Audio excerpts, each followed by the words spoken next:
Welcome to the Tamarind Learning podcast, where host Cindy Radu speaks with experts on many topics relevant to the ultra-high net worth family and family office. Cindy was author and co-author of numerous articles related to trusts, family enterprises, and estate planning, and co-authored taxation and estate planning in Canada for many years. She also shares her expertise as a consultant, advisor, and educator to those in the family enterprise space. Cindy is the Chief Learning Officer of Tamarind Learning Canada, an online wealth education platform that develops practical foundational learning programs for beneficiaries and their advisors to help them prepare for the responsible stewardship of wealth.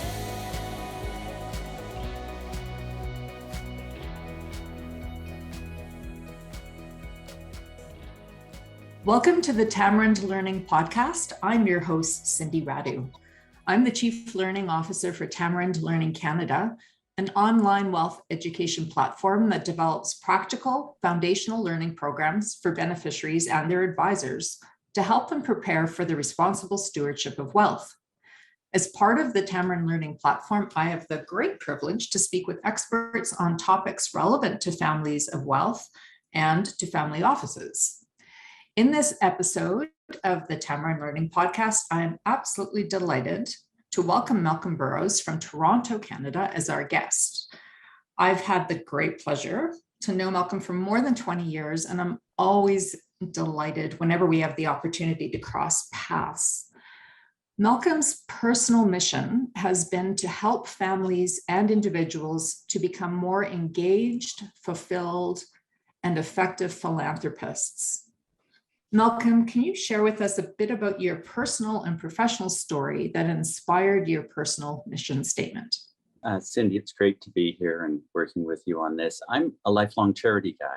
I've been working for charities, with charities, and more to the point, charitable people, philanthropists, families, for the last 32 years. So I started out working at charities in Toronto, and bringing together the sort of the complex world of exceptional giving, when people want to do more than the ordinary every day and integrate their wealth planning, integrate their values, and integrate that sense of community mission to make the world a little bit better place. So I now work at Scotia Wealth Management. I'm head of Philanthropic Advisory Services, and I've been here for the last 18 years, and I work leading our foundation practice and our philanthropic advisory services practices. And Malcolm, you're very, very modest, and you haven't brought up, but I if I'm not incorrect, you started the first donor advised fund foundation in Canada. Can you tell us a little bit about that? One of the first. Founder of Aqueduct Foundation, which is a national cause-neutral foundation, and it has donor advised funds. And our purpose is facilitating personal philanthropy. So again, these exceptional gifts and in the community, and really working deeply with families to figure out sort of what they would like to support, and having that flexibility, having that intentionality to really achieve their philanthropic goals.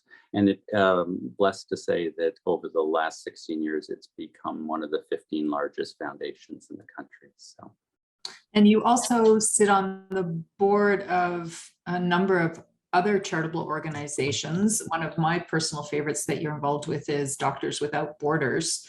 Are there any others, not to be exclusive of some, but any that you can share with our listeners?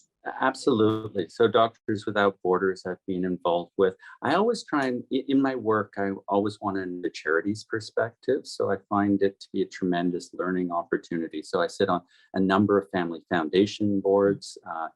There's Matarp Foundation in Edmonton, Wa Family Foundation in Toronto. Canada Helps, which is a large intermediary charity for the charitable sector in Canada. It's actually one of the largest in terms of donations. And again, it's a bridge charity that raises money for other charities using their technological expertise.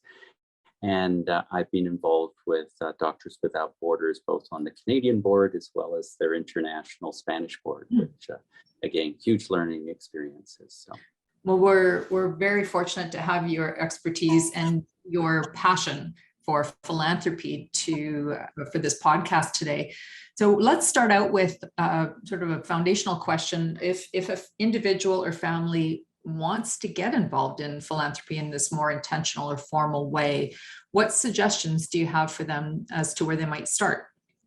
Well, there's a number of different sort of, I think, triggers for major philanthropy. I often, and sometimes it's structural or something that's happening in their personal life or wealth and sort of management of their wealth or businesses. And that's often ends up being sort of a transition point into philanthropy. But if you were to look at sort of the philanthropic process alone, I think one of the things that we see over and over again with a lot of giving is people are generous. They want to be more involved. They want their giving to be more meaningful. But often we end up sort of, because of the structure of fundraising and charities, we often end up in a reactive mode to giving, and we're responding to other people's solicitations and asks. I'm a big proponent of being proactive, sort of stepping back and figuring out not what the world expects of you, but what you want to do, what's meaningful, and really getting to know charities better. So I've worked with donors over the years and families to be much more intentional about their giving, starting with sort of basic issues like what are their sort of key values? What are their key life experiences? And how might that relate to individual charities? So move it from responding to solicitations to actually initiating. And don't do it in a theoretical way, but actually step forward and start to give. I think sometimes we get stuck in our heads around this and we don't implement. And with giving, it's all about implementing. It's about getting to know charities. It's about educating yourself. So where might somebody start if they're just like completely overwhelmed? Because there's how many, you'll know more than I, how many hundreds or thousands even of charities and foundations there are in Canada. Where would be a good starting point for somebody, whether it's in their community or, do they go international? Like, how do they even start those conversations? It means carving out a little bit of time. It means thinking about, as I said, taking a step back and having that reflection point. And it often helps to work with somebody, an advisor on this. But I've worked with many people over the year that of course, they're getting to this point on their own. Okay. But the actual identification of charities is both overwhelming. There's 86,000 registered charities in the country. And in some ways, because of the internet and transparency of information, they're much easier to find out these days. So there's a lot of databases, both in Canada as well as the US, of registered charities. Canada Revenue Agency has their database. Every charity, all their financial information, personal information is online, some of their, and links to their website. So if you start with that, what's important to us question, and then task yourself using some of these databases. Another great one is the canadahelps.org.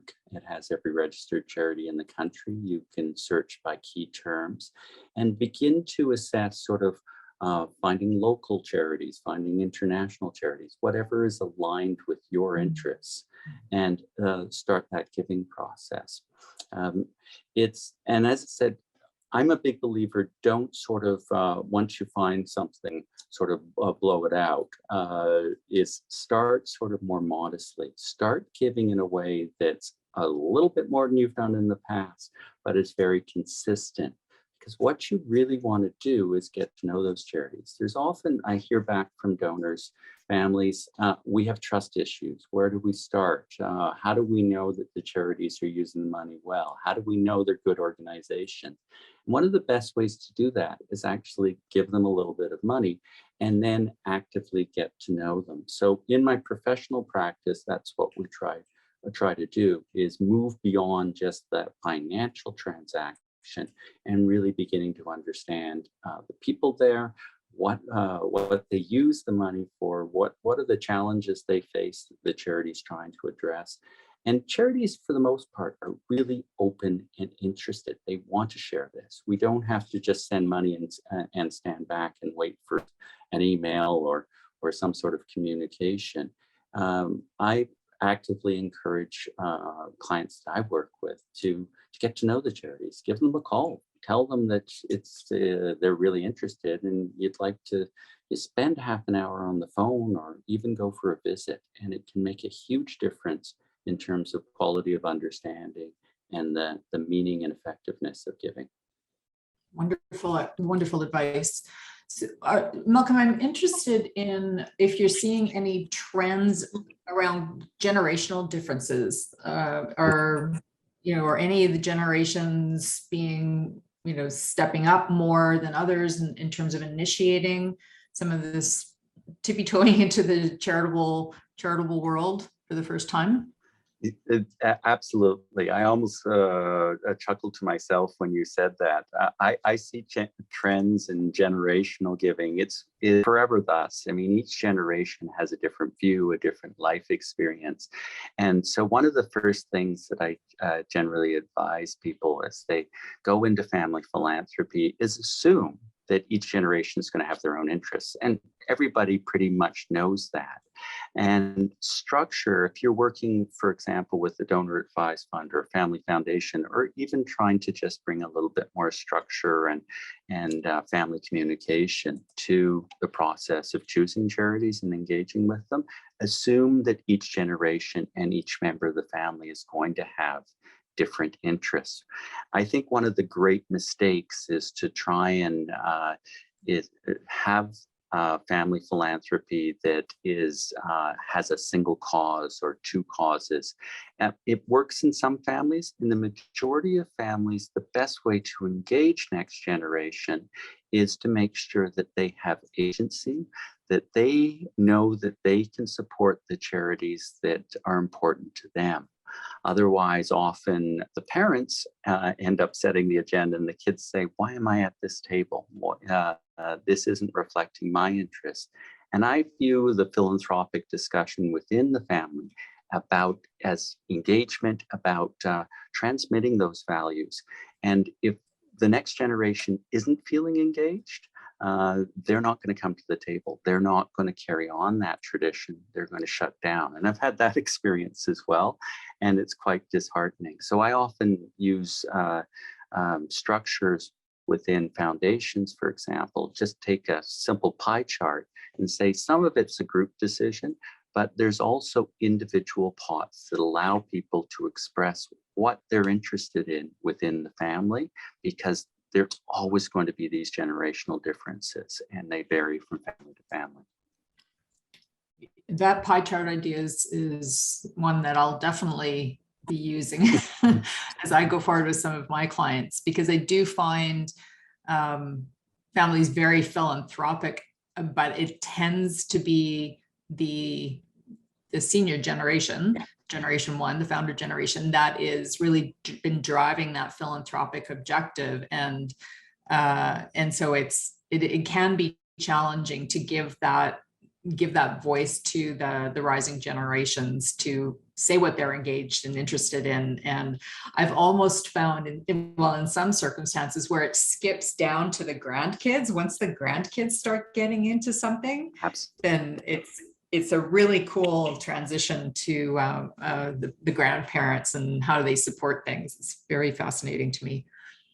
Couldn't agree more. I've been so inspired often by next generation it's a G2 or G3 within the family, the way they embrace it and run with it. And they often give in a very different ways than the first generation, which is often more of a giving back, responding to the community that they built their wealth in. And I find that future generations tend to be more cause-oriented. They're seeing issues in the world and they want to respond to it. So it's quite a different dynamic, but it's allowing space and learning from each other in that regard. So when people are new to what I'll just generally refer to as formalized philanthropy, rather than sort of a pattern of charitable giving that's maybe more reactive, what do you find most challenging in starting on this path? Cindy, that's a great question in terms of being more intentional and structured about giving. I often tell people that they should be thinking about, if they're moving in this direction, they're in the business of giving. And so it's going to be less episodic, less reactive, and more proactive. So within a family, it's really important to have a bit of governance around that. The simple pie chart example is a great way of defining that. All members of the family will want to know how they can participate, what their role is, how much they can grant and spend, how decisions are made. And those are really, really important things, whether you're doing it within a foundation or doing it just in a more structured, formalized way. And if you want that next generation involvement, you need to have some guardrails and figure out how to do it. I also should say that in my experience, families often take many years to develop this ethos. And there's nothing more wonderful. I've been involved with a number of families that over 3, 4, 5, even 10 years, that transition happens and the internal dialogue, a mature dialogue around philanthropy happens in the family. So it's not a simple click your fingers, throw out some basic tools and you think everything's going to happen all at once. So don't be hard on yourself. Just know that this is something you need to work at together with a bit of structure. So it's not so overwhelming, step by step. Don't put too much pressure on yourselves to go from 0 to 100. Take your time and be thoughtful. And giving should be a joy. Yes. And, it's not an extra source, a source of joy, pride, satisfaction, and it shouldn't be a source of extra stress. But it is a commitment. If you're moving it to this more intentional form of giving. But it should be fun. Yeah, it should be fun. So this time of year, we're starting to head into fall, back to school, this end of year seasonal celebrations, and people tend to think about giving at the end of the year, I think a little bit more, sometimes tax driven, admittedly.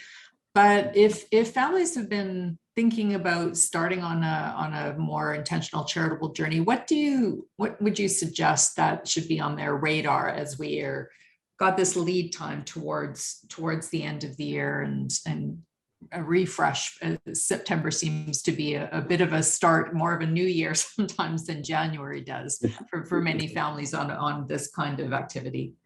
Absolutely. About 50 to 60% of charitable giving in Canada happens in the final 3 months of the calendar year. So there's often a lot of pressure around it.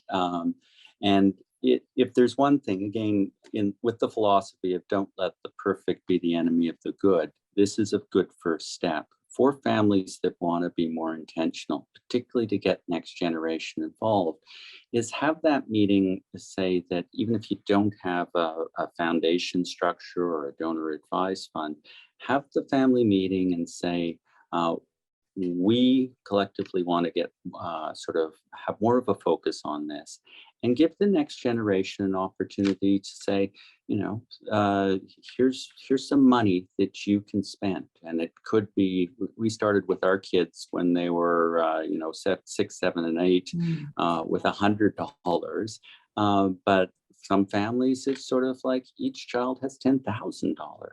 And but the core sort of methodology is making sure that each person can decide on their own and then report back to the family about what charities they've chosen.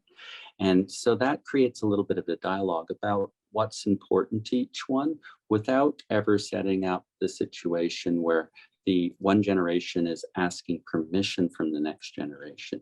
Again, the focus is on giving and the focus on family harmony and family understanding, as opposed to everybody giving to a single cause for a single purpose.